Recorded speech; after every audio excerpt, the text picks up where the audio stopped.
Estadounidenses todavía confiaban en locomotoras de vapor y apenas empezaban a experimentar con el diésel, una compañía decidió ir en la dirección opuesta y apostar por algo descomunal. No era un tren experimental ni una idea futurista. Era una solución gigantesca, cara y definitiva para mover carbón, tan grande que parecía invencible, tan poderosa que nadie dudó de su utilidad, y aún así, tan efímera que apenas sobrevivió 11 años antes de ser borrada por completo. La historia de este tren no empieza con electricidad ni con motores, sino con montañas. En los Apalaches, el carbón no estaba repartido de forma amable. Se escondía en valles profundos, detrás de pendientes largas y constantes que castigaban cualquier máquina que intentara subirlas cargada. Durante décadas, los ferrocarriles habían luchado contra esa geografía con vapor, freno tras freno, ayudantes adicionales y enormes costes operativos. Cada tonelada de carbón que salía de aquellas montañas exigía una batalla mecánica. A finales del siglo XIX, dos hombres entendieron que el problema no era el carbón, sino el camino. William Page, abogado y promotor ferroviario, y Henry Rogers, magnate del petróleo, imaginaron un ferrocarril construido exclusivamente para una misión: mover carbón sin concesiones. No querían rodeos, no querían pendientes suaves a costa de kilómetros extra. Querían la línea más directa posible, aunque eso significara atravesar montañas y salvar barrancos con puentes imposibles. El resultado fue una vía casi recta, brutalmente eficiente y brutalmente exigente. En algunos tramos, las pendientes alcanzaban hasta 2,5% de inclinación, una cifra que convertía cualquier subida en una prueba extrema para las locomotoras convencionales. Esa decisión estratégica permitió mover más carbón por kilómetro que cualquier competidor, pero también creó un problema nuevo. La tracción necesaria superaba lo que el vapor podía ofrecer de forma fiable. Durante los primeros años, la solución fue electrificar el tramo más duro, no como experimento, sino como sistema permanente. Se tendieron más de 130 kilómetros de catenaria a través de montañas, túneles y valles. Se construyó una central eléctrica propia y una red de subestaciones independientes del sistema público. La electricidad no era una alternativa, era la columna vertebral del ferrocarril. Durante décadas, esa decisión funcionó. Las primeras locomotoras eléctricas demostraron que el sistema era viable, silencioso y potente. Pero el éxito trajo consigo un problema inevitable. El volumen de carbón creció sin parar. Los trenes se hicieron más largos, más pesados y más frecuentes. Lo que había sido suficiente en los años 20 empezó a quedarse corto en los 40. Los motores se sobrecalentaban, las ruedas patinaban y los trenes se detenían en mitad de la pendiente, algo inaceptable para una línea que vivía de la continuidad. La respuesta no fue prudente, fue extrema. En lugar de ajustar el sistema existente, la compañía decidió crear la locomotora eléctrica más grande jamás vista en América del Norte. No una mejora incremental, sino un salto descomunal. Una máquina diseñada exclusivamente para una tarea: arrastrar montañas de carbón sin detenerse jamás. Cuando General Electric recibió el encargo, no se impusieron límites realistas. La pregunta no fue cuánto necesitaban, sino cuánto podían construir. El resultado fue una locomotora doble, permanentemente acoplada, con 16 ejes motrices y un peso cercano al 1.000.000 de kilogramos. No estaba pensada para velocidad ni versatilidad, estaba pensada para fuerza continua. La electricidad llegaba desde la catenaria a 11.000 voltios de corriente alterna. Dentro de la máquina, ese flujo se transformaba, se repartía y se convertía en par mecánico a través de una arquitectura compleja pero robusta. Cada eje tenía su propio motor de tracción. No había margen para el fallo. Si una rueda perdía adherencia, las otras 15 seguían empujando. El esfuerzo de tracción inicial superaba las 260.000 libras, una cifra que convertía el arranque de un tren cargado en algo casi trivial. Donde otras locomotoras sufrían, esta simplemente avanzaba. En pendientes largas podía mantener un empuje constante durante kilómetros, justo en el rango de velocidad que exigía el transporte pesado de carbón. Además, incorporaba frenado regenerativo. En las bajadas, los motores invertían su función y devolvían energía a la red, reduciendo el desgaste de frenos y alimentando a otros trenes que subían. Era un sistema elegante, eficiente y adelantado a su tiempo. Durante un breve periodo, estas locomotoras parecieron invencibles. Las tripulaciones las respetaban. Los despachadores confiaban en ellas.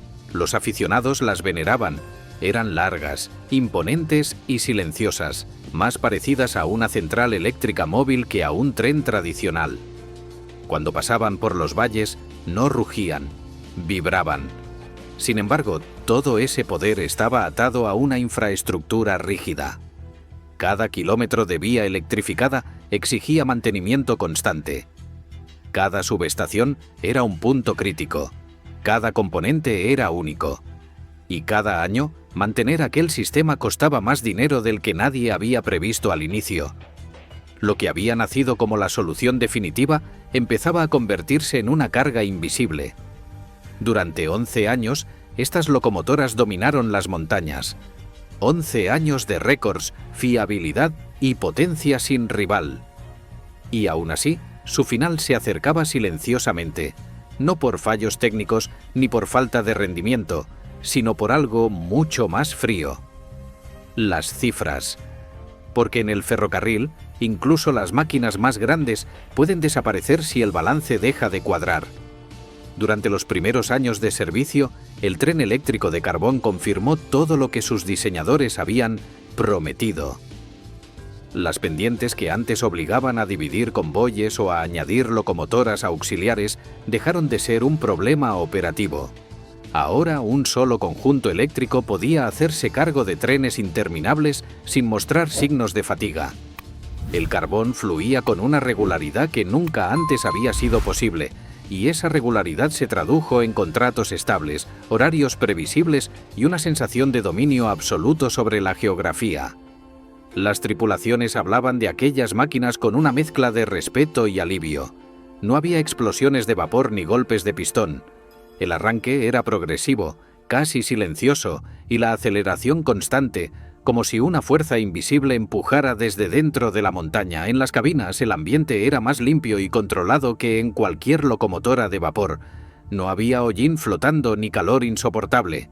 La electricidad había convertido un trabajo agotador en algo sorprendentemente llevadero. El sistema eléctrico mostraba su verdadero valor en los descensos. Allí donde otras locomotoras quemaban zapatas de freno y arriesgaban el control del tren, estas máquinas devolvían energía a la red. El frenado regenerativo no solo reducía el desgaste, también estabilizaba el sistema completo. Un tren bajando ayudaba indirectamente a otro que subía, equilibrando cargas y suavizando picos de demanda. Era una coreografía energética que parecía sacada de un manual del futuro. Durante ese periodo, el ferrocarril alcanzó cifras de transporte que dejaron atrás a todos sus competidores regionales. Más carbón, menos interrupciones, menor desgaste mecánico y una fiabilidad casi obsesiva. Desde fuera, el sistema parecía perfecto. Desde dentro, sin embargo, empezaban a notarse tensiones que no tenían nada que ver con la potencia ni con la ingeniería. El primer problema era la rigidez. Todo el sistema dependía de una infraestructura que no podía adaptarse con facilidad. La catenaria, las subestaciones, los transformadores y las líneas de alimentación formaban una red cerrada que solo tenía sentido para ese ferrocarril y para ese tráfico concreto. Cada ampliación exigía obras costosas. Cada modificación requería estudios largos y autorizaciones complejas. Mientras tanto, el resto de la industria comenzaba a moverse en otra dirección.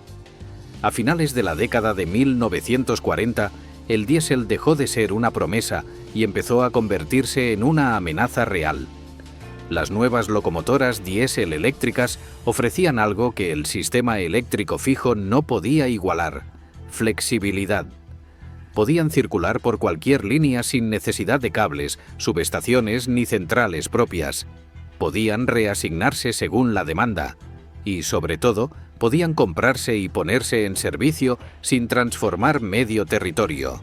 Al principio, la comparación parecía injusta. El diésel no igualaba la potencia bruta de las grandes eléctricas de carbón. No podía arrastrar las mismas cargas con una sola unidad. Pero esa diferencia se compensaba con facilidad añadiendo más locomotoras al convoy. 2, 3 o incluso 4 unidades diésel trabajando juntas ofrecían una potencia combinada suficiente para casi cualquier pendiente. Y lo hacían sin exigir inversiones masivas en infraestructura fija. Los directivos comenzaron a mirar las cifras con creciente inquietud. El sistema eléctrico seguía funcionando de forma impecable, pero cada año era más caro de mantener. Las subestaciones envejecían. Los equipos específicos necesitaban repuestos que no se usaban en ningún otro lugar. Cada avería requería técnicos especializados. En cambio, el diésel se beneficiaba de economías de escala. Cuantas más locomotoras se fabricaban, más baratos y fiables se volvían sus componentes. La comparación no se hacía en términos románticos, sino contables. ¿Cuánto costaba mantener 1 kilómetro de línea electrificada frente a operar locomotoras autónomas?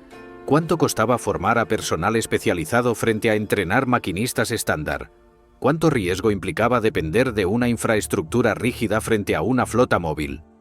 Poco a poco, las respuestas comenzaron a inclinarse en una dirección incómoda. Aún así, nadie se atrevía a tomar una decisión drástica. El sistema eléctrico había sido una apuesta exitosa durante décadas. Había permitido al ferrocarril sobrevivir y prosperar en condiciones extremas. Desmantelarlo parecía casi una traición a su propia historia. Además, las grandes locomotoras eléctricas seguían siendo insuperables en su tarea específica. En términos puramente técnicos, no había nada mejor para mover carbón en esas montañas. El problema era que el ferrocarril ya no vivía solo de la técnica. El mercado del carbón empezó a mostrar signos de cambio. Nuevas rutas, nuevas demandas y nuevas presiones económicas alteraban el equilibrio. La flexibilidad se volvió más valiosa que la optimización extrema de un solo corredor. Las empresas querían poder redirigir recursos rápidamente, adaptarse a picos y caídas y responder a imprevistos sin reconstruir medio sistema. Las locomotoras eléctricas gigantes, tan eficaces en su entorno, eran prisioneras de él. No podían salir de su territorio electrificado. No podían ayudar en otras líneas. No podían venderse ni reutilizarse con facilidad. Eran perfectas para una misión que empezaba a dejar de ser la única prioridad. Mientras tanto, el diésel seguía avanzando. Cada nueva generación mejoraba en potencia, fiabilidad y eficiencia. Las cifras de consumo se reducían, el mantenimiento se simplificaba, los intervalos entre revisiones se alargaban y, lo más importante, la industria entera comenzaba a estandarizarse en torno a esa tecnología. Apostar contra esa tendencia era cada vez más arriesgado. Las conversaciones internas cambiaron de tono. Ya no se hablaba de si el sistema eléctrico funcionaba, porque eso estaba fuera de duda. Se hablaba de si tenía sentido seguir invirtiendo en él a largo plazo. La respuesta no era evidente, pero el simple hecho de que se planteara marcaba un punto de inflexión. El tren eléctrico de carbón había alcanzado su apogeo técnico justo cuando el mundo empezaba a moverse en otra dirección. Era una paradoja cruel. La máquina más potente y eficiente de su tipo se encontraba amenazada no por un rival superior, sino por uno más flexible y económicamente conveniente. Ese choque entre perfección técnica y pragmatismo financiero no se resolvería de inmediato. Durante un tiempo, ambos sistemas convivieron, pero la balanza ya había empezado a inclinarse, y cuando en el ferrocarril la balanza se mueve, suele hacerlo sin mirar atrás. El final del tren eléctrico de carbón no llegó con una avería catastrófica ni con un fracaso operativo. Llegó de una forma mucho más fría y definitiva, con una decisión administrativa tomada frente a una mesa llena de informes. Durante años, las locomotoras eléctricas habían cumplido su función a la perfección, pero el mundo que las había hecho necesarias estaba cambiando a una velocidad imposible de ignorar. A comienzos de la década de 1950, los números empezaron a alinearse en una dirección incómoda. El coste de mantener la infraestructura eléctrica, que antes se justificaba por el volumen constante de carbón, comenzó a superar el ahorro que proporcionaba la eficiencia del sistema. Las subestaciones requerían renovaciones costosas. La catenaria mostraba desgaste acumulado por décadas de uso intensivo. Cada componente estaba diseñado a medida, sin posibilidad de aprovechar piezas estándar del resto de la industria ferroviaria. Mientras tanto, el diésel ya no era una promesa emergente, sino una realidad consolidada. Las nuevas locomotoras diésel eléctricas podían trabajar en grupos, adaptarse a distintas rutas y cubrir servicios muy variados sin depender de una infraestructura fija. No necesitaban cables, ni centrales propias, ni técnicos especializados para cada tramo. Bastaba repostar combustible y seguir avanzando. Esa simplicidad empezó a pesar más que cualquier récord de potencia. La comparación se volvió brutal cuando se analizaron escenarios a largo plazo. Mantener el sistema eléctrico significaba seguir invirtiendo grandes sumas en una red que solo servía a un corredor específico. Cambiar al diésel implicaba un gasto inicial importante, pero ofrecía flexibilidad inmediata y costes predecibles. En un mercado cada vez más volátil, la flexibilidad se convirtió en una ventaja estratégica. La decisión no se tomó de un día para otro, pero cuando se tomó, fue irreversible. El ferrocarril anunció que abandonaría progresivamente la electrificación y migraría sus operaciones principales a locomotoras diésel. Aquello implicaba algo impensable pocos años antes: desmantelar el sistema eléctrico más potente jamás construido para mover carbón. Las grandes locomotoras, que apenas llevaban 11 años en servicio, quedaron atrapadas en una paradoja cruel. Eran demasiado especializadas para adaptarse a otro uso y demasiado grandes para justificar su conservación. No podían venderse fácilmente, no podían reconvertirse.